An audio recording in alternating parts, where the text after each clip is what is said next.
총설은 뭐 설명드릴 게 없습니다. 한번 보시기 바라고 넘겨보시면 물권 변동의 원인 한번 보시면 될 것 같고 2번 물권 변동과 공시제도 공시제도의 공시 방법이 나오죠. 이런 문제입니다. 일단 공시라는 말 뜻 자체가 대외적으로 보여주는 것, 밝히는 것을 우리가 공시라고 합니다.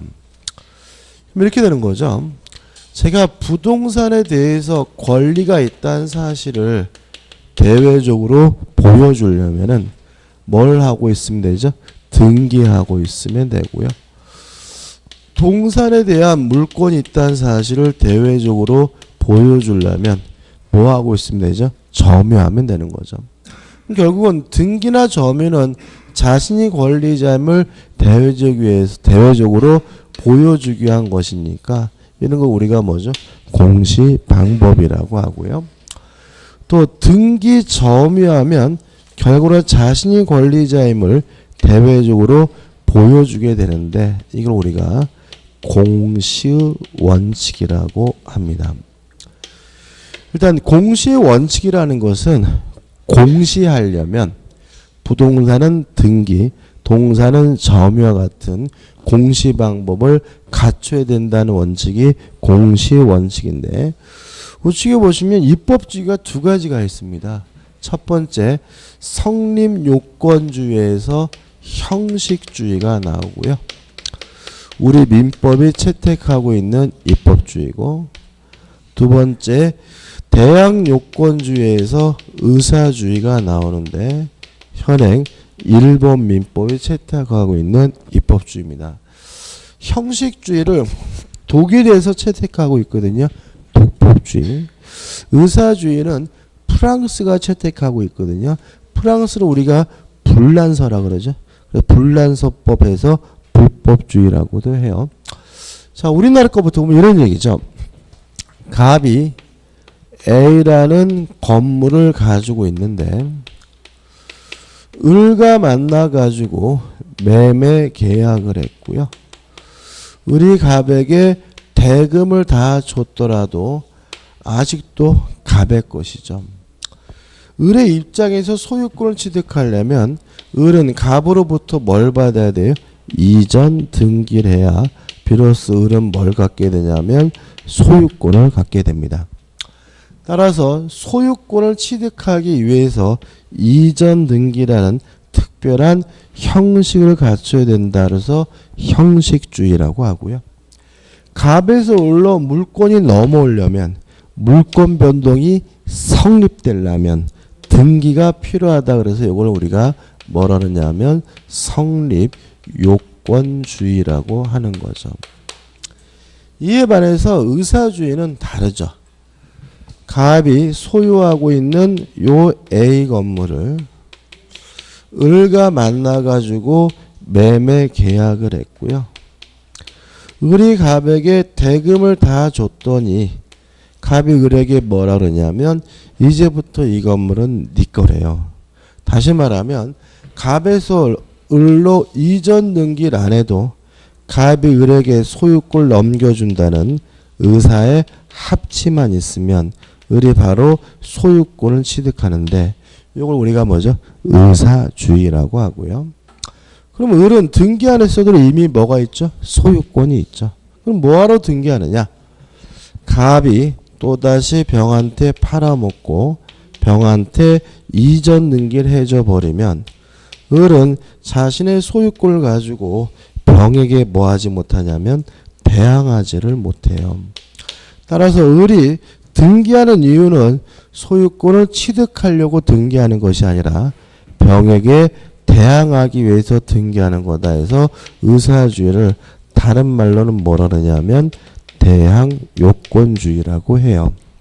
근데 여기서 조심할 게 뭐냐면 가끔 책에 따라서는 형식주의를 적어놓고 형식주의를 적어놓고 공시원칙이다 이런 설명하는 책들이 가끔 있어요. 그러니까 물권이 변동되려면 등기해야 된다. 이게 공시원칙이다. 이렇게 써놓은 책들이 있는데 그거는 잘못된 겁니다. 잘못된 거고, 공시원칙이란 물권이 변동되려면 등기해야 된다는 말이 아니라 자신이 권리자임을 대외적으로 보여주기 위해서는 부동산은 등기를 해야 된다는 원칙이 뭐죠? 공시원칙입니다. 이렇게 이해를 해야 의사주의도 공시원칙이 관철이 돼요. 왜냐하면 의사주의도 가만 보면 등기 없이 뭘 가져요? 소유권을 갖지만 자신의 소유권을 가지고 병에게 대항하기 위해서 등기가 필요하단 말은 자신이 소유자임을 대외적으로 보여주기 위해선 최소한 뭐가 필요하다는 거죠? 등기가 필요하다는 거죠. 따라서 의사주의도 뭐가 관철되고 있는 거죠? 공시원칙이 관철되고 있음을 주의하시기 바랍니다. 참 재밌는 거는 그래서 여기서 이런 게 있어요. 왜 자꾸 책에다가 형식주를 공시원칙으로 적어놨느냐. 그러니까 번역하는 과정에 100개 쓰다 보니까 의미가 변색된 거예요. 그래서 주의하시기 바라고 두 가지가 다 뭐죠? 공시원칙에 관철되고 있는 거고요. 그 다음 우리가 왜 일본 것까지 신경을 써야 되느냐. 일본 게 아니라는 거죠.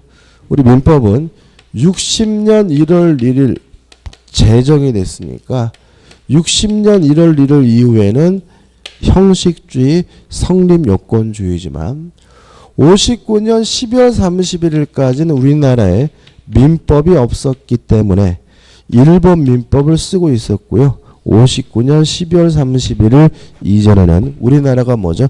의사주의였다는 점이죠. 따라서 날짜 같은 건 기억할 필요는 없지만 과거에 우리나라가 뭐였었죠? 의사주의였다는 거 좀 기억해 두시기 바라고 나중에 좀 깊게 들어가게 되면 우리나라가 과거에 의사주의를 채택하고 있었다는 사실을 알아야 이해될 것들이 좀 있으니까 좀 주의하시기 바랍니다. 참 보면 요새 일본 놈들 보면 너무 얄밉죠. 그죠? 요새 막 한국하고 북한하고 약간 좀 화해하는 듯 하니까 옆에서 계속해서 뭐죠? 뭐 이렇게 왠지 막 둘이 친해지지 말라고 총동질하는 것 같고 아유 꼴보기 싫어요. 그죠? 딱 한 대 주워 박았으면 좋겠어요. 자, 228페이지 오시면 이제 뭐가 나오죠? 공신의 원칙이 나옵니다. 그죠? 그러니까 결국 일본 애들 우리나라가 이렇게 분단되어 있는 게 좋다는 얘기잖아요. 그죠? 얘네들 입장에서는 우리가 만약에 통합이 되면, 통일이 되면 지들이 뭐죠? 안 좋다는 얘기잖아요. 그러니까 일본 놈을 위해서라도 꼭 뭘 해야 돼요? 통일을 해야 돼요. 실제로 일본 놈들이 얼마나 무서운 놈들이냐면, 일제시대 때는 대부분의 우리나라 땅이 일본 놈 거였겠죠. 그죠? 그래서 얘네들이 이제 우리가 해방이 되고 나서 독립을 했을 때는 얘네들은 어떤 생각을 가지고 있냐면 지들 재산을 뺏겼다는 생각을 가지고 있어요. 무슨 말 아시겠어요? 그러니까 예를 들어 가지고 대전 지역에 뭐죠? 일제 때는 대부분이 일본 놈 땅이었을 거 아니에요. 근데 이놈이 해방이 되고 나서 보상 같은 거 받았겠습니까? 한 푼도 못 받고 일본으로 쫓겨났겠죠. 그죠? 그러면서 일본 가서 어렵게 살았겠죠. 그러면서 얘네들은 자기 자손들한테 어떻게 유언하냐면 이렇게 유언한대요. 한국 가면 내 땅이 5만 평이 있다. 나중에 그 땅을 꼭 찾아라. 이렇게 유언을 한대요. 그래서 일본 애들이 가끔 여행 와가지고 시골 같은 데서 이렇게 발견되고 이런 애들이 어떤 행동을 하냐면 그 땅을 찾아가가지고 인증차 찍는 거죠. 찍어가지고 어떻게 해요? 우리 땅. 언젠가는 대차자들 땅. 뭐 이런 식으로 막 올려놓고 막 이런 일들이 의외로 뭐죠? 아직도 많대요. 그러니까 걔네들은 뭐 기회만 되면 이상한 놈들이 아무튼 그러니까 지들이 강제로 뺏어놓고서는 나중에 뭐죠? 뭐 아무런 보상도 못 받고 지들이 뺏겼다 이런 이상한 생각을 하는 이상한 놈들인 거죠. 좀 참 보면은 이웃이 좋아야 되는데 이웃이 참 우리나라가 좀 거지 같아. 중국 놈들도 만만치 않죠, 그죠? 참 보면 별로 마음에 안 들어. 자, 그러면 이제 228페이지 오시면 뭐가 나오죠? 공신의 원칙이 나옵니다. 일단 결론만 의의만 할 건데요. 공신의 원칙이 뭐냐면 공시 방법을 신뢰하고 거래한 사람을 보호해 준다면 공짜고 신짜고 따가지고 공신의 원칙이라고 하고요.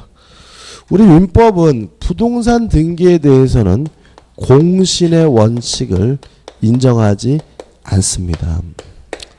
동산의 점유에 대해서는 뭘 인정하냐면 공신의 원칙을 인정합니다. 동산의 점유에 관한 공신의 원칙이 뭐냐면 선의취득이고요. 따라서 공신의 원칙에 관한 구체적인 내용은 언제 배우는 거죠? 선의취득에서 배웁니다. 아무튼 여기서 잊지 말 것은 부동산 등기에 대해서는 공신의 원칙을 인정하지 않아요. 따라서 등기부를 믿고 거래하더라도 뭐 받지 못합니까? 보호받지 못한다. 이게 무엇과 통하게 되는 거죠? 우리 민법은 절대적 무효가 원칙이다까지 통하는 거죠. 다시 말하면 우리는 절대적 무효가 원칙이니까 무효면 제3자는 선이라 하더라도 뭐 받지 못해요? 보호받지 못한다.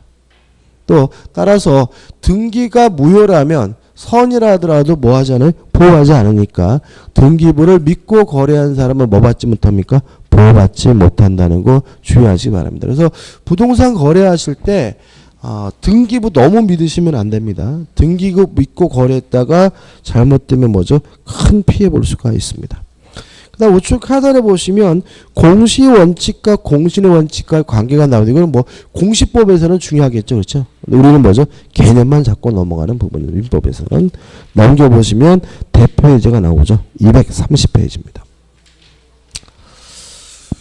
물권 변동의 공시에 관한 다음 기술 중 틀린 것은 1번 부동산 물권에 관하여는 등기를 동산 물권에 관하여는 점유를 공시 방법으로 합니다. 2번 물권 변동에 관한 의사주의 법제 아래에서는 공시 원칙이 인정될 여지가 없다. X. 공신의 의사주의도 뭐는 관철되고 있습니까? 공시 원칙은 관철되고 있죠. 답은 2번입니다. 4번 공시의 원칙은 물권에 관하여만 인정되는 것이 아니고 배타적 권리 변동 등기에도 적용이 되고요. 3번 등기나 점유 외에도 특수한 공시 방법이 관습법상 인정되고 있고 이걸 우리가 뭐라 그러죠? 명인 방법이라고 하죠. 이 명인 방법, 관습법상 공시 방법은 뒤에서 볼 거고요. 5번 물권은 배타적 지배권이어서 제3자에게 미치는 영향이 크므로 그 물권의 포상 표식으로 공시가 필요하다는 지문은 물론 뭐죠? 맞는 지문이겠죠. 그 다음에 제3절 해가지고 물권 행위가 나오고요. 그러한 내용이 231, 232, 233페이지까지 쭉 나옵니다.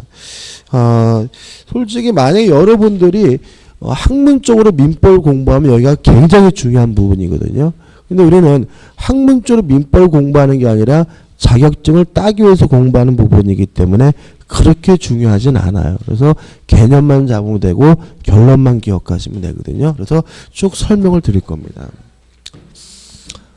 우리가 물권행위라는 말이 뭐냐? 물권행위라는 말은 기억나시죠? 물권을 변동시키는 법률행위가 뭐죠? 물권행위고. 그럼 물권행위가 나오면 또 뭐 또 나오죠? 채권행위가 나오죠.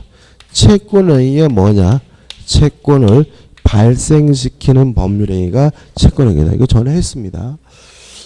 그러면 한번 예를 생각해 보죠. 일반적인 부동산 거래에 있어서는 갑과 을이 만나서 맨 처음 뭐 하냐면 매매 계약을 하고요. 그러면 을이 갑에게 계약금을 지급하고 그러면 갑은 을에게 중도금을 지급하고요.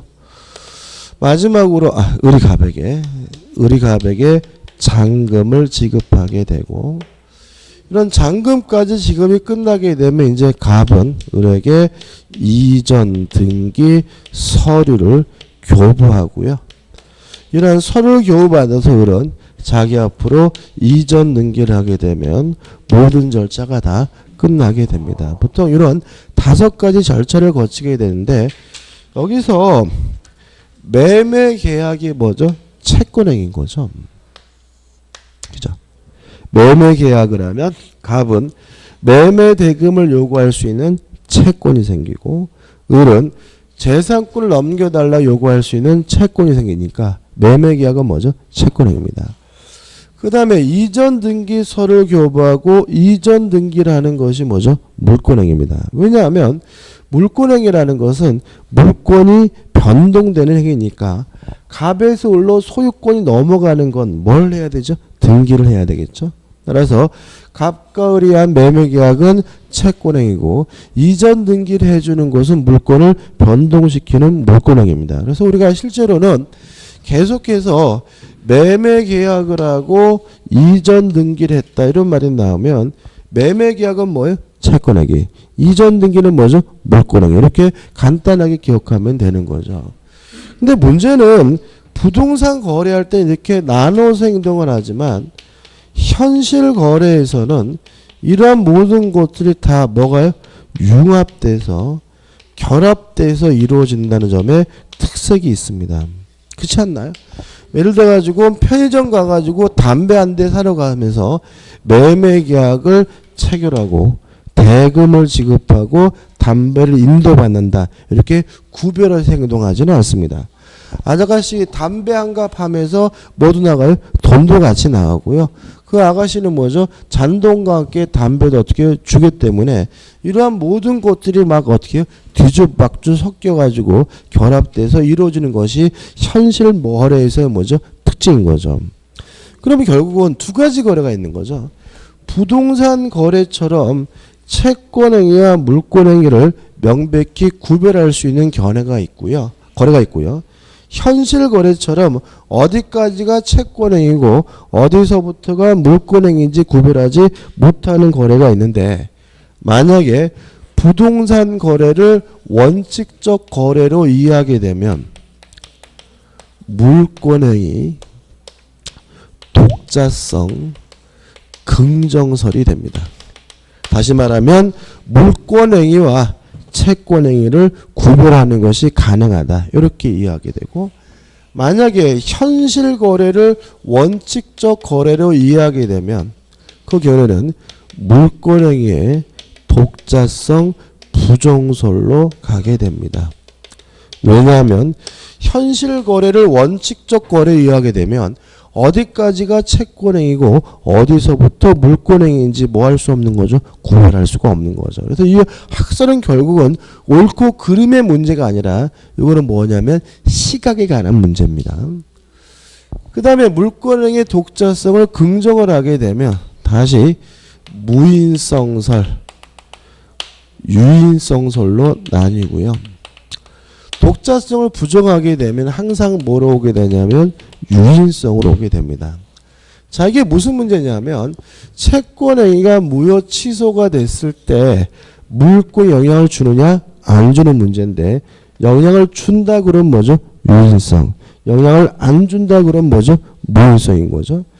근데 독자성을 긍정하게 되면 영향을 안 준다라는 무인성이 존재할 수가 있지만 현실 거래를 원칙적 거래로 이해 가지고 서로 융합돼서 결합돼서 이루어진다고 이해하는 견해에 따른다면 항상 영향을 준다라는 뭐로 오게 되는 거죠? 유인성으로 오게 되는 거죠. 결론은 독자성을 긍정하고 무인성을 취하는 것이 우리 학설의 태도입니다. 이에 관해서 독자성을 부정하고 유인성을 취하는 것이 우리 판례 입장입니다. 따라 우리 판례는 물권행위의 독자성도 부정하고 뭘 취합니까? 유인성을 취하게 됩니다. 이유는 학설을 주장하려면 저명한 학자여야 되고요. 저명한 학자가 되려면 우리나라는 독일로 유학 갔다 와야 됩니다. 따라서 독일 민법은 독자성 긍정설과 무인성에 관한 명문의 규정을 두고 있어요. 따라서 독일 민법에 이러한 규정을 두고 있기 때문에 학설은 뭐죠? 무인성을 취하게 되는 거고요. 우리 민법에 이런 규정 없습니다. 그 다음에 판례는 누가 만드는 거죠? 판사들이 만드는데 판사는 독일 민법 같은 거 관심 없고요. 오로지 뭐만 중심으로 하죠? 현실을 중심으로 하기 때문에 현실 거래를 집중으로 판단할 수밖에 없는 거죠. 물론 우리는 뭐 가지고 문제 풉니까? 판례 가지고 문제를 풀어야 되는 거죠. 그래서 항상 제가 매매가 무효면 등기가 무효다라고 한 것은 우리 판례가 뭘 취하고 있기 때문이죠? 유인성을 취하고 있기 때문에 그런 겁니다. 끝입니다. 정리하는 의미에서 문제 한번 풀어보면 234페이지 하단에 보시면 뭐가 나오냐면 대표 예제가 나옵니다. 다음 중 잘못된 것은 1번 물권행위의 무인성을 인정하기 위해서는 물권행위의 독자성이 인정되어야 한다. 5죠? 왜냐하면 독자성을 부정하면 항상 뭐로 오죠? 유인성으로 오니까요.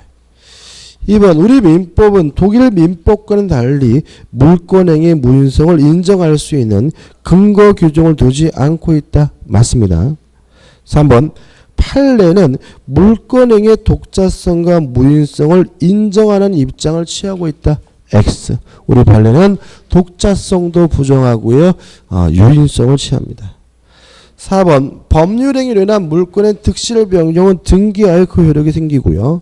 5번 당사자간의 특약이 있는 종물도 독립해 거래에 개최될 수 있다. 맞는 질문인데 일단 1, 2, 3번만 일단 유의하시기 바라고 우리 판례는 독자성도 부정하고 뭘 취합니까? 유인성을 취한다는 일단 기억해 두시기 바랍니다. 끝입니다.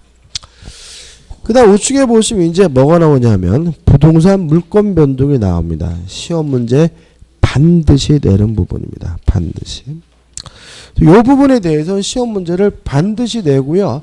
또 은근히 굉장히 까다롭게 내는 부분이기도 해요. 일단 정리를 해보는데요. 첫째 186조가 나와 있는데 186조는 뭐라고 되어 있냐면 법률 행위로 인해서 물권이 변동되려면 등기를 해야 한다 라고 되어 있고요. 그 다음에 이제 187조가 나오는데 187조는 뭐냐면 법률 행위가 아닌 다른 사유, 법률 규정에 의해서 물권이 변동될 때는 등기할 필요가 없다. 이렇게 규정을 두고 있습니다. 그럼 여기서 뭘 우리가 캐치해야 되냐면 법률 행위에 의해서 물권이 변동된다는 말은 결국은 계약과 단독행위로 물권이 변동될 때는 등기를 해야 한다. 이런 의미가 되고요. 법률행위가 아닌 다른 사유로 물권이 변동된다는 말은 결국은 계약도 아니고 단독행위도 아닌 다른 사유로 물권이 변동될 때는 뭐 할 필요 없죠? 등기할 필요가 없다는 문제가 됩니다. 실제로 가장 어렵기도 하고 가장 단순하기도 하는데 최근에 나오는 문제들은 결국은 계약이면 계약이면 등기해야 되고 계약이 아니면 뭐 할 필요 없어요? 등기할 필요가 없다. 그래서 다음 중 등기해야 되는 경우는 그러면 5개 지문 중에서 뭘 찾으면 되냐면 계약을 찾으면 되는 문제가 계속해서 뭐죠? 출제되고 있는 거죠. 여기서 이제 몇 가지 좀 예외적인 걸 좀 기억해 두셔야 되는데 세 번째 판결이죠. 이행 판결과 형성 판결이 있습니다. 자, 이행 판결입니다. 갑이 을과 만나가지고요 매매 계약을 했어요. 갑소유 A 건물에 대해서. 그래서 을이 갑에게 대금을 다 지급했는데 갑이 을에게 등기를 안 해줘요. 그래서 어쩔 수 없어서 을이 법원에다가 소송을 제기한 거죠. 판사님, 이 거지 같은 놈이 나하고 매매 계약을 하고 돈도 다 받았는데 이전 등기를 안 해줍니다. 라고 주장했을 때 을의 주장이 맞다면 법원은 갑은 을에게 이전 등기를 해주라고 판결을 내리겠죠. 이게 뭐죠? 이행 판결입니다. 근데 재미있는 거는 갑이 절대로 판결이 나도 뭘 안 해줘요? 등기를 안 해준다는 거죠. 그래서 을은 결국은 판결문을 가지고 등기소 등기관에게 등기를 신청하게 되는데 이때는 뭐죠?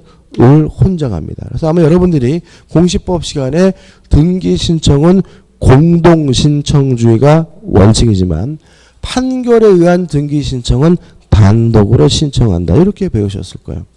단독으로 신청하게 되는데 신청할 때 신청서를 기재하게 되겠죠. 신청서에다가 소유권 취득 원인을 매매라고 적을까요? 판결이라고 적을까요? 매매라고 적는다는 거죠. 이것도 공시법에서 중요해요. 왜 그러냐면 법원은 갑과 을이 매매 계약을 하고 을이 갑에게 대금을 줬다는 것을 확인해 줄 뿐인 거예요. 을이 소유권을 취득한 이유는 매매 계약을 하고 대금을 지급했기 때문에 을이 뭘 갖는 거예요? 소유권을 갖는 거죠. 따라서 을은 이전 등기 신청할 때 등기 원인을 뭐라고 적어요? 매매라고 적습니다. 다시 말하면 이행 판결은 매매에 의한 물권 변동이에요. 계약에 의한 물권 변동이에요. 따라서 뭐죠? 법률행위에 의한 물권 변동이니까 이행 판결은 등기를 해야 비로소 뭘 갖게 되는 거죠? 소유권을 갖게 되는 거죠. 그래서 이행 판결은 실질적으로는 뭐에 의한 물권 변동이라고요? 법률행위에 의한 물권 변동이다. 따라서 판결이 났다 그래서 바로 소유권을 갖는 것은 아니고 등기까지 해야 비로소 뭘 갖습니까? 소유권을 갖게 된다는 거 꼭 기억해 두셔야 되겠죠. 그 다음에 형성판결인데 형성판결은 형성권에 기한 판결입니다. 이 형성판결 관련해서 가장 중요한 형성권은 뭐냐면 공유물 분할 청구권이에요. 근데 이 공유물 분할 청구권은 해당 부분을 볼 거고 우리가 그동안 공부하면서 가장 많이 본 형성권이 뭐냐면 취소권인 거죠. 그죠? 취소권을 가지고 보시면 이렇게 되죠. 갑이 을과 만나가지고 매매 계약을 하고 갑이 을에게 이전 등기를 해줬어요. 근데 을이 갑에게 사기쳤다는 사실이 알게 됐다면 갑은 을과의 매매 계약을 사기를 이유로 뭐 할 수 있어요? 취소할 수 있는 거죠. 물론 취소의 방법에는 제한이 없어요. 말로 하든 문서로 하든 어떤 방법이든 상관이 없는데 현실은 전혀 다르죠. 갑이 을에게 사기쳤다는 이유로 취소한다고 해봐야 을이 뭐도 안 져요? 콧방귀도 안 끼죠. 콧방귀 낄 놈이면 A씨랑 처음부터 뭐도 안 쳤어요? 사기도 안 쳤겠죠. 그렇지 않습니까? 그죠? 그럼 결국 현실은 어떻게 해요? 법원에다가 사기를 이유로 취소해달라고 뭘 해야 돼요? 소송을 제기하게 되겠죠. 그러면 만약에 갑의 주장이 맞다고 판단된다면 법원은 갑과 을 간의 매매 계약을 사기를 이유로 취소한다라고 판결을 내리고요. 취소권은 뭐죠? 형성 판결이니까. 이게 뭐가 돼? 형성권이니까 무슨 판결이 되는 거죠? 형성 판결이 되는 거죠. 그럼 생각해 보자고요. 갑과 을 간의 매매 계약이 취소가 되면 매매가 무효면 무엇도요? 등기도 무효이므로 취소되는 순간 소유권이 을에서 갑으로 뭐하게 돼요? 복귀하게 되겠죠. 다시 말하면 형성 판결이 있으면 등기하지 않아도 을에서 갑으로 소유권이 넘어온다. 물권이 뭐죠? 복귀가 됩니다. 그런데 실제로 형성 판결은 뭐 하지 않아도 등기하지 않아도 물권이 돌아와요. 그래서 판결 중에서 등기하지 않아도 물권이 변동되는 것은 무슨 판결만이요? 형성 판결만이고 이행 판결은 뭘 해야 돼요? 등기를 해야 됨을 잊지 마시기 바랍니다. 네 번째죠. 재단법인 설립행위입니다. 재단법인 설립행위에 대해서는 시험 문제를 잘 알리는 편인데 최근에는 하도 뭐 19년 세상이니까 내릴 수도 있는데 재단법인 설립행위에 대해서는 의사주의 이렇게 기억하시면 돼요. 뭐죠? 의사주의. 자, 이게 왜 문제가 되냐면 재단법인 설립행위는 대표적인 뭐죠? 상대방 없는 단독행위입니다. 따라서 186조에 따르면 재단법인은 등기를 해야 뭘 갖게 돼요? 소유권을 갖게 되는 거거든요. 근데 문제는 우리 민법 48조에 재단법인은 등기하지 않아도 소유권을 취득한다는 내용의 규정이 있어요. 48조는 시험 범위가 아니기 때문에 말씀은 안 드리는데 아무튼 48조와 186조가 내용이 모순되어 있는 겁니다. 이걸 어떻게 해석하느냐? 뭐처럼요? 의사주의처럼 해석한다는 거죠. 자, 의사주의입니다. 재단법인은 등기 없이도 소유권을 취득합니다. 다만 취득한 소유권을 가지고 제3자에게 대항하려면 뭐가 필요하죠? 등기가 필요하다는 입장입니다. 간단하죠? 자, 이런 얘기입니다. 갑이라는 사람이 K라는 재단법인을 설립하려고 하는데요. A라는 토지를 출연하려고 해요. 일단 우리 판례에 따른다면 재단법인은 갑에서 K로 이전 등기를 안 했더라도 K재단법인은 일단 뭘 취득하냐면 소유권을 취득한다는 얘기죠. 다시 말하면 등기 없이 뭘 갖게 돼요? 소유권을 갖게 돼요. 다만 갑이 마음이 변해가지고 요것을 병에게 또 팔아먹고 병한테 이전 등기를 해줬다면 요 K재단법인은 자신의 소유권을 가지고 병에게 뭐하지 못한다는 거죠? 대항하지 못한다는 거죠. 그럼 뭐하고 똑같아 되죠? 의사주의하고 똑같죠. 그래서 재단법인 설립회는 뭐처럼요? 의사주의처럼. 재단법인은 등기 없이 일단 뭘 갖게 돼요? 소유권을 갖게 되지만 이걸 가지고 제3자에게 대항하려면 뭐가 필요하죠? 등기가 필요하다까지 꼭 정리하시기 바랍니다. 마지막으로 5번째 취득시효죠. 취득시효는 명백히 법률행위가 아닙니다. 다만 우리 민법이 등기해야 소유권을 갖는다라고 규정을 두고 있기 때문에 취득시효 완성자가 소유권을 취득하려면 뭐가 필요하냐면 등기가 필요합니다. 그래서 수험적으로는 이렇게 좀 스마트하게 좀 숙지하시기 바라고 가장 문제가 되는 것은 1번과 2번입니다. 법률행위인지 아닌지 여부를 판단하는 문제인데 교재를 보면서 연습을 좀 해볼게요.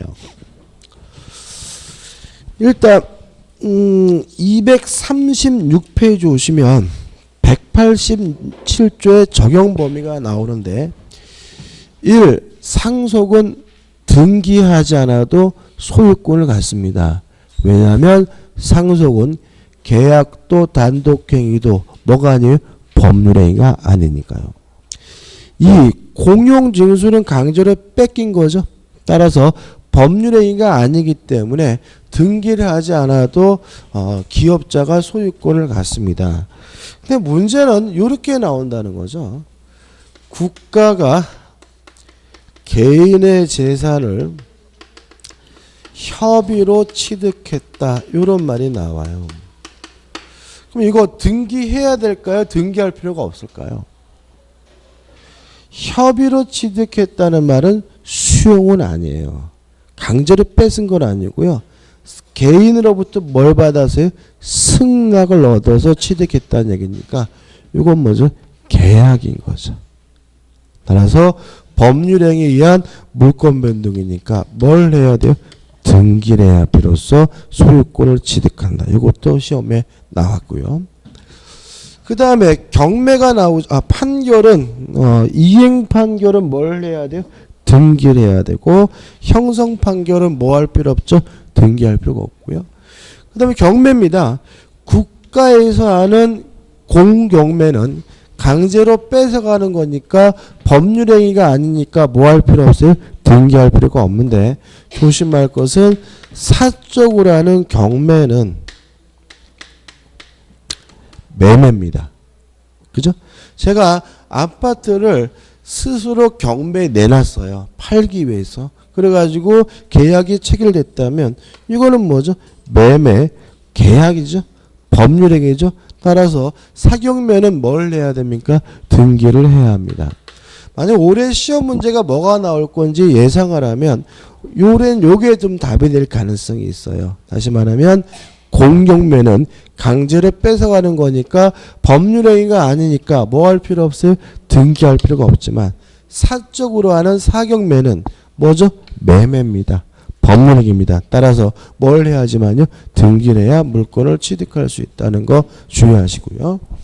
그 다음 우측에 보시면 기타가 나오죠. 일단 가번의 1입니다. 신축 건물이죠. 건물을 신축하는 건 계약 아니죠. 건물을 신축하는 건 뭐가 아니죠? 단독행위가 아니죠. 따라서 등기하지 않아도 뭘 가져요? 소유권을 가져요. 여기서 좀 생각해 볼 게 있습니다. 자, 토지가 있습니다. 토지 위에 기둥을 박았어요. 부동산이죠. 그죠? 왜요? 토지에 뭐가 돼 있어요? 정착되어 있지만. 근데 기둥은 아직 뭐가 아니에요? 건물이 아니기 때문에 이거는 토지의 일부인 겁니다. 건물, 기둥도. 외벽을 둘렸어요. 부동산이죠? 근데 아직 외벽이 있더라도 뭐는 아니에요? 건물은 아니기 때문에 토지의 뭐예요? 일부입니다. 지붕을 덮었어요. 그럼 뭐죠? 건물이죠? 그럼 다시 말하면 이런 얘기죠. 건물의 경우에는 등기하지 않아도 소유권을 갖는다는 말은 기둥과 외벽과 지붕이 만들어지는 순간 신축자는 뭐 없이요? 등기 없이 소유권을 뭐죠? 원시 취득한다는 얘기인 거죠. 신축자는. 근데 조심할 것은 뭐냐 하면 건축법에서는 이렇게 배우셨을 거예요. 지붕과 기둥 또는 지붕과 외벽. 다시 말하면 건축법은 두 가지만 요구합니다. 지붕과 기둥 또는 지붕과 외벽만 있으면 뭐죠? 건물인 거거든요. 민법은 안 그래요. 민법은 기둥, 지붕, 외벽 세 가지를 다 갖춰야지만 뭐로 봅니까? 건물로 봅니다. 이게 시험에 나왔을 때 어떤 분이 댓글에다가 건축법에서는 아니다 막 이렇게 써놨는데 받아들이지 않습니다. 다시 말하면 따로 기억하라고 얘기죠. 민법은 기둥과 외벽과 지붕 세 가지를 갖추는 순간 등기 없이 뭘 갖게 됩니까? 소유권을 갖게 된다. 누가요? 신축자가. 연습을 해볼게요. 이거 우리 기술 문제인데. 갑이라는 사람이요. 쇼핑센터입니다. 들으시면 됩니다. 적을 필요 없죠. 쇼핑센터를 신축을 하려고 해요. 근데 갑이 1층을 완성했어요. 몇 층이요? 1층을. 1층을 완성하고 나서 이 사람이 부도가 났어요. 부도가 나는 사람의 을이 갑의 권리를 양도받아서 2층까지 2층부터 예를 들어서 60층까지 지었어요. 그러고 나서 을도 뭐가 났냐면 부도가 났어요. 그러는 바람에 요 쇼핑센터를 분양받은 수분양자들이 환장하겠죠. 그죠? 그래서 수분양자들이 건설에다가 다 부도가 나는 바람에 스스로 넘겨받아서 내부 공사와 인테리어 공사를 완료해서 건물을 완성을 했는데 그 와중에 을이 자기 앞으로 요 쇼핑센터에 대해서 보존 등기를 한 상태예요. 이러면 이 건물은 갑의 것일까요? 을의 것일까요? 수분양자 걸까요? 갑의 것임을 주의하시기 바랍니다. 왜냐하면 1층이 완성됐다는 말은 기둥과 외벽과 지붕이 만들어졌다는 얘기예요. 뭐에 대해서요? 1층에 대해서. 그래서 갑은 등기 없이 1층에 대한 뭘 갖게 된 거예요? 소유권을 갖게 된 거고요. 을이 2층부터 유축간 지은 거는 토지에 뭐가 된 거예요? 1층에 뭐죠? 부합되는 거예요. 다시 말하면 2층이 60층으로 늘어난 것 뿐인 겁니다. 쇼핑센터이기 때문에 뭐가 없는 거예요? 구조상, 이용상 독립성이 없는 거예요. 따라서 이거는 뭐죠? 부합됐기 때문에 을의 보존 등기는 뭐예요? 무효인 거예요. 그래서 법적으로 누구만요? 갑만이 소유자가 됨을 주의하시게 되고요. 이렇게 되는 이유는 기둥과 외벽과 지붕이 만들어지는 순간 건축자는 뭐 없이요? 등기 없이 그 건물의 소유권을 원시 취득하기 때문에 그렇습니다. 항상 말 같지도 않은 것들이 자꾸 뭐예요? 시험에 나오는 거니까 조심하셔야 돼요. 2번입니다. 법리 무효 취소 해제는 요거죠. 유인성이다. 따라서 매매가 무효면 무엇도 무효가 돼요? 등기도 무효가 된다. 이런 얘기고. 3번 혼동은 우리가 다음 주에 개념을 배우겠지만 법률행위가 아니고요. 4번 피담보 채권의 소멸로 인한 담보 물권의 소멸은 이것도 법률행위 아닙니다. 이게 일종의 부정성이죠. 담보 물권은 채권이 있어야지만 존재할 수 있고요. 따라서 주된 권리인 채권이 소멸하면 담보 물권도 자동으로 뭐죠? 소멸됩니다. 뭘 안 해도요? 등기 안 해도. 5번 용익 물권의 존속기간의 만료. 존속기간의 만료는 시간의 경과죠. 사건이죠. 법률행위가 아닙니다. 따라서 등기하지 않아도 물권이 소멸하게 되고요. 6번 소멸시효. 이것도 법률행위 아닙니다. 시간의 경과입니다. 따라서 소멸시효가 완성되는 순간 용익 물권은 등기 없이 뭐하게 돼요? 소멸하게 되는 거죠. 그런데 밑에 있는 건 너무나 간단하죠. 법정지상권, 법정대저당권, 법정대의라는 말이 나오는데 법정이라는 말이 뭐죠? 법률 규정이죠. 그러니까 법률 규정이라는 말을 줄여가지고 뭐예요? 법정이죠. 그러니까 법정지상권이라는 말은 뭐죠? 법률 규정에 의한 지상권을 말합니다. 따라서 다 뭐 할 필요 없죠? 등기할 필요가 없고요. 그 다음에 마지막에 4번 분배농지 상한 완료가 나오는데요. 요거는 저는 개인적으로 시험을 좀 안 냈으면 좋겠는데 그래도 가끔 내요. 자, 이게 어떤 문제냐면 우리나라가 해방이 되고 나서 농지 개혁을 합니다. 다시 말하면 지주가 가지고 있던 농지를 국가가 강제로 뺏어 가지고요. 이것들 뭐죠? 농민들에게 뭐 하게 되냐면 분배를 하게 돼요. 요걸 하기 위해서 만든 법이 뭐냐면 농지개혁법이라는 법입니다.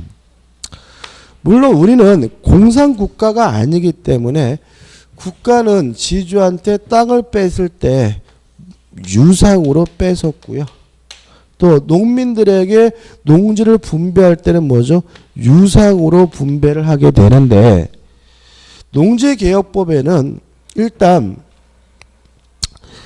농민은 아직 뭐가 없냐면 소유권이 없다. 요 농지 대금을 완납하면 그때 비로소 뭘 갖게 되냐면 소유권을 갖는다. 이것도 일종의 뭐예요? 정지 조건인 거예요. 그죠? 아직 농민들은 뭐예요? 소유권이 없죠? 다만 완납을 하게 되면 뭘 갖게 돼요? 소유권을 갖게 되니까 이것도 뭐예요? 정지 조건인 거고요.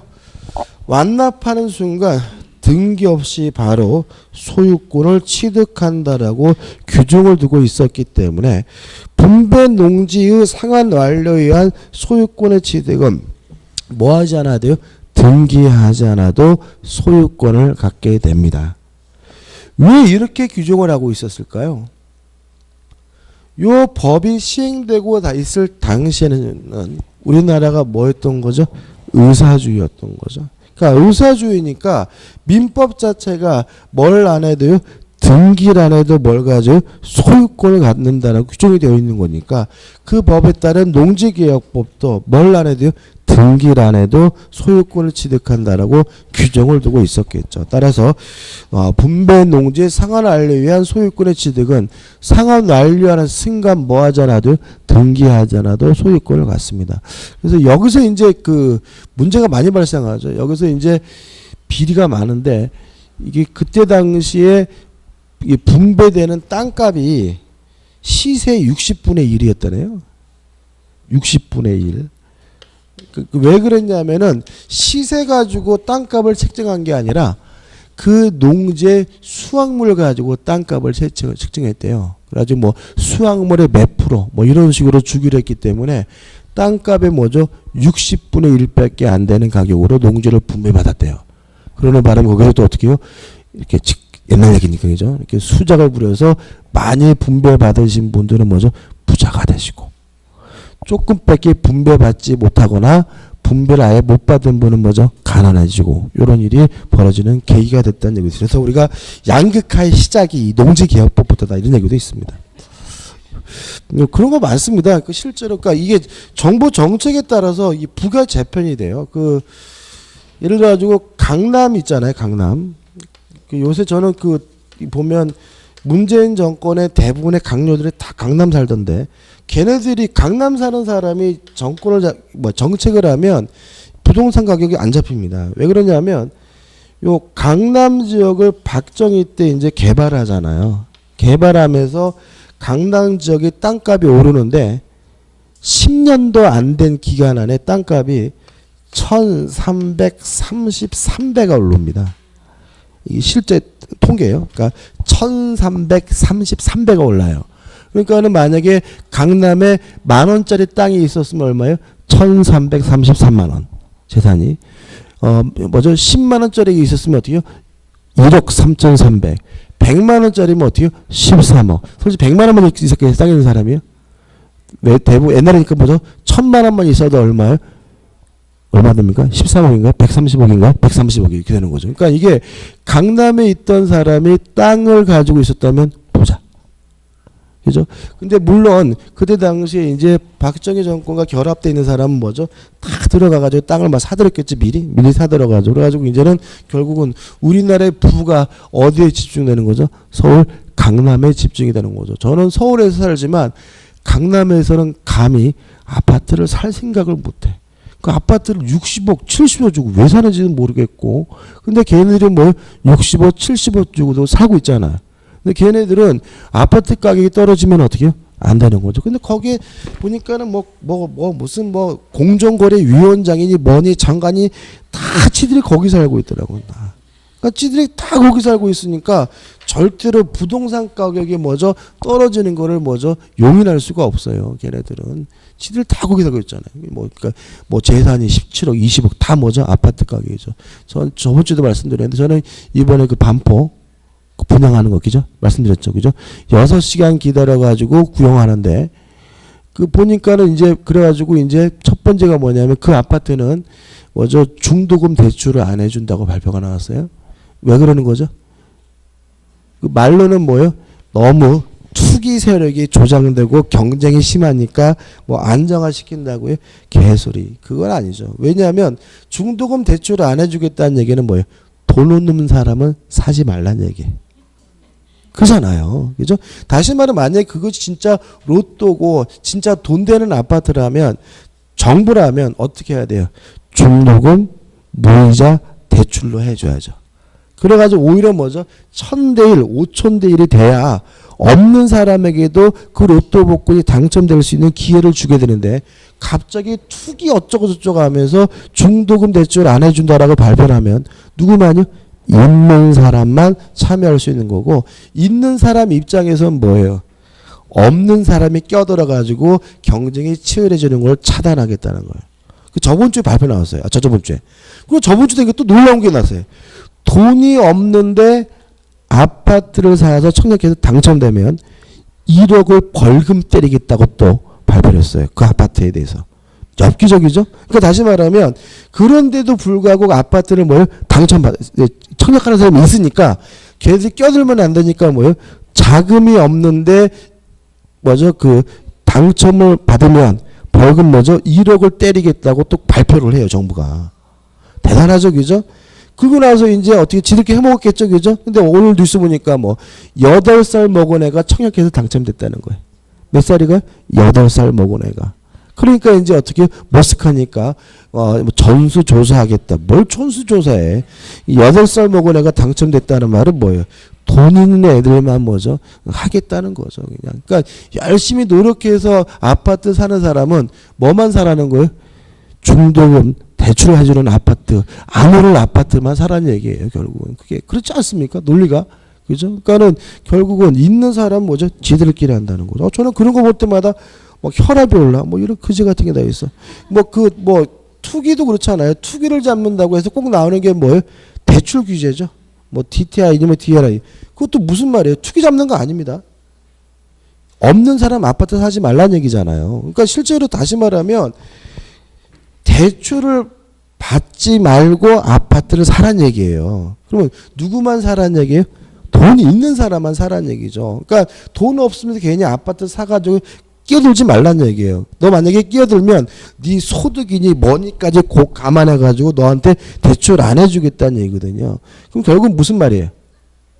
아파트 가격은 앞으로 반드시 오를 거라는 거예요.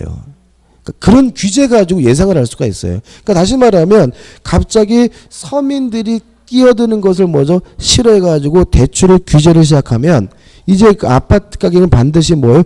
오를 거라는 거죠. 오를 거기 때문에 돈 없는 사람은 이 시장에 들어오지 말란 얘기밖에 안 돼요. 결국 그거는 투기를 잡겠다고 하는 게 아닙니다. 오히려 만약에 지들 말하는 것처럼 다주택을 가지고 있는 사람들이 아파트를 팔게 하고 다주택을 가지고 있는 사람들이 그래서 뭔가 좀 불이익을 받게 하려면 규제를 다 풀어야 돼요. 다 풀어가지고 그냥 대출을 다 오히려 무이자로 대출을 풀어줘야 돈 없는 사람들도 뭐 하게 돼요? 아파트를 구입하게 되고 돈 없는 사람들도 그 아파트를 구입함으로써 아파트 가격이 올랐을 때 그 소득을 뭐 할 수 있어요? 챙길 수 있게 되는데 자꾸 그런 규제를 함으로써 있는 애들만 뭐요? 아파트를 산다는 거예요. 있는 애들만 어떻게 해요? 아파트 수집채를 하는 거죠. 저는 반포 아파트 제가 정확히 금액은 한 30억 되는 것 같은데요. 대충 30억이면 30억짜리 아파트를 대출 안 받고 살 수 있는 사람이 대한민국에 몇 명이나 되겠어요. 그죠? 그럼 무슨 말이에요? 지들끼리 놀아갔겠다는 거예요. 왜요? 그 아파트는 돈이 되니까. 대출을 안 해주겠다는 거예요. 이게 어떻게 그게 무슨 서민들을 위한 정책이에요. 서민들을 먼저 등쳐먹는 정책이지. 갑자기 흥분했어. 분배봉사. 저는 막 그런 거 보면 막 짜증납니다. 그러니까 이런 거죠. 차라리 우리가 등쳐먹겠다 이렇게 떳떳하게 말하는 게 아니라 꼭 뭐요? 앞에 서민을 내세우면서 막 투기를 서민을 위해서 부동산 투기를 잡아야 되고 이딴 소리에 대면서 꼭 지들이 뭐죠? 이걸 꼭 챙겨가는 이 강남에 있는 이 이상한 인간들. 좀 이게 뭐가 제거가 돼야 돼요. 진짜 저는 개인적으로 이번에 촛불혁명이 됐을 때 저는 마음에 안 드는 게 뭐냐면 이런 어떤 혁명적인 일이 벌어졌으면 사회적 헤게모니를 잡는 지배계층이 바뀌어야 돼요. 근데 결국은 뭐 박근혜 때나 문재인 때나 강남에 살고 있는 애들이 변함없이 뭐죠? 정책을 수립하고 정책을 집행한다면 이거는 뭐 혁명도 아닌 거예요. 그렇지 않습니까? 뭔가 바뀌어야죠. 대통령만 바뀐다고 될 문제는 아니라는 거죠. 마음에 안 듭니다. 예외입니다. 예외는 뭐냐면 이거죠. 취득수요죠. 취득수요는 법률행위에 의한 물권 변동이 아니지만 뭘 해야죠? 등기를 해야 물권이 뭐죠? 변동된다는 얘기입니다. 판례는 뭐 큰 의미는 없습니다. 한번 보시기 바라고 넘겨보시면 이제 뭐가 나오냐면 또 나와요. 같은 내용입니다. 1번 원인행위 실효에 의한 물권의 복귀 유인설. 매매가 무효면 무엇도요? 등기도 무효가 되므로 말소 등기하지 않아도 물권이 뭐죠? 돌아온다. 2번 재단법인에 대한 출연재산의 기소. 요거죠. 뭐예요? 의사주의다. 따라서 재단법인은 등기하지 않아도 뭘 갖습니까? 소유권을 갖지만 제3자에게 대항하려면 뭘 해야 됩니까? 등기해야 된다. 그 다음에 우측에 보시면 대표해줍니다. 판례에 의할 때 재단법인의 설립에 있어서 출연재산이 자 문제 잘 보셔야 돼요. 부동산 경우 재단과 재산 출연자 이외의 제3자에 대한 관계에 있어서도 위 출연재산이 그 법인에게 완전히 기속되는 시기는 언제죠? 등기한 때죠. 다시 말하면 등기하지 않아도 뭘 가져요? 소유권을 갖지만 제3자에게 뭐 하지 못해요? 대항하지 못하니까 제3자에 대해서도 완전히 소유권이 인정되려면 뭘 해야 됩니까? 등기를 해야 되므로 5번 그 출연 부동산을 재단병의 명의로 이전 등기를 격려한 때가 답이 되는 거죠. 3번 소멸시 완성과 물권의 소멸해가지고 복잡하게 나와 있지만 아까 말한 것처럼 소멸시효는 법률행위가 아니므로 뭐죠? 소멸시효가 완성되는 순간 물권이 뭐죠? 유효 물권이 소멸하게 되고요. 넘겨보시면 제한물권의 소멸 청구인데 이것도 형성권이거든요. 그래서 예를 들어서 의무를 위반했다는 이유로 소멸 청구하게 되면 즉시 물권을 소멸한다 정도고 그 다음에 5번 제한물권의 소멸 통구는 뭐죠? 전세권입니다. 전세권이 존속기간에 약정이 없다면 언제든지 자유롭게 소멸 통과할 수 있고요. 소멸 통과하면 몇 개월 지나면요? 6개월 지나면 자동으로 소멸됩니다. 뭐 하지 않아도 등기하지 않아도. 그리고 이것들은 뭐냐면 법률 규정에 의해서 물권이 뭐가 되는 거예요? 소멸되는 경우입니다. 법률 규정에 의한 것이니까 뭐 하지 않아도 등기하지 않아도 이런 사유가 있으면 바로 물권이 소멸되게 되는 거죠. 자, 우측에 대표 예제입니다. 1번 다음 중 어느 견해에 의하든 등기를 하여야만 부동산 물권을 취득하는 것은 5번이죠. 왜요? 취득 시효는 반드시 뭘 해야 돼요? 등기를 해야죠. 2번입니다. 등기가 있어야 물권이 변동되는 경우는 자 1번 보세요. 공유물 분할 청구 소송에서 현물 분할에 협의가 성립됐어요. 협의가 성립됐다는 말은 계약이란 얘기죠. 그죠? 쌍방간에 뭐예요? 협의해가지고 좋다 승낙한 거니까 뭐죠? 계약이고 법률에 의한 물권 변동이니까 1번은 뭘 해야 돼요? 등기를 해야 됩니다. 여기까지고 자 오늘 여기까지 할 거고요. 점심 드시고 3시에 다시 모여서 기출문제 특강을 하도록 하겠습니다. 오늘 수고 많으셨습니다. 고맙습니다.